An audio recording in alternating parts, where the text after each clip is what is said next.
Here we see the standing hamstring curl. You can see I'm pointing to the red point and red position. Basically, you want to set the hamstring or the machine to the point where the red color circle, where I was pointing earlier, is in line with your knees.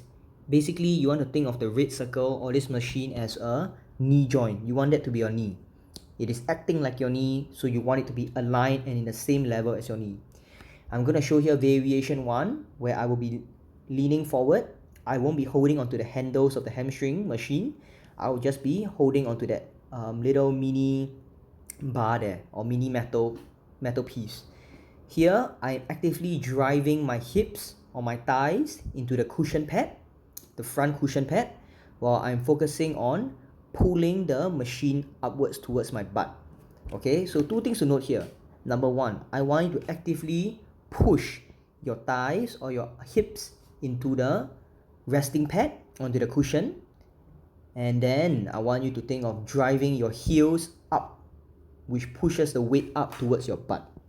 Here you can see I'm doing another variation where instead of not leaning so much and touching and supporting on the metal piece, I'm leaning forward more and holding onto the handles.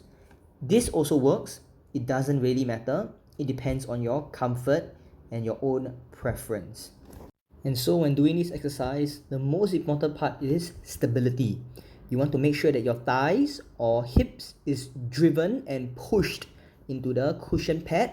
This is to ensure that you're not moving about excessively, and also to ensure that the force and your body is leaning against the pad.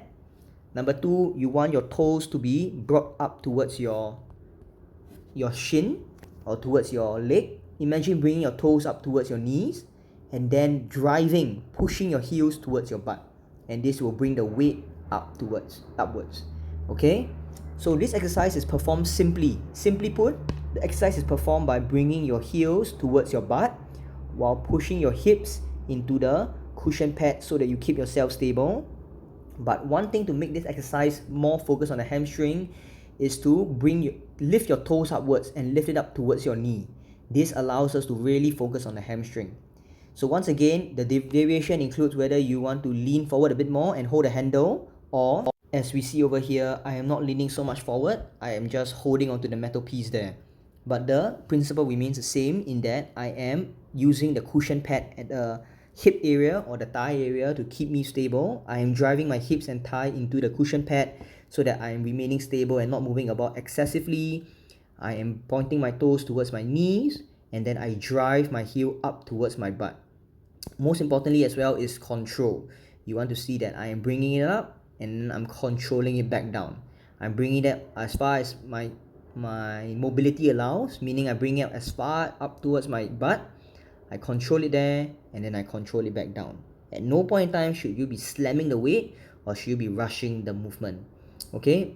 Important once again to push your hips and thigh into the cushion pad, and whether or not you want to lean upwards or lean forward all the way is up to you. Most importantly is to execute the movement well and perfectly.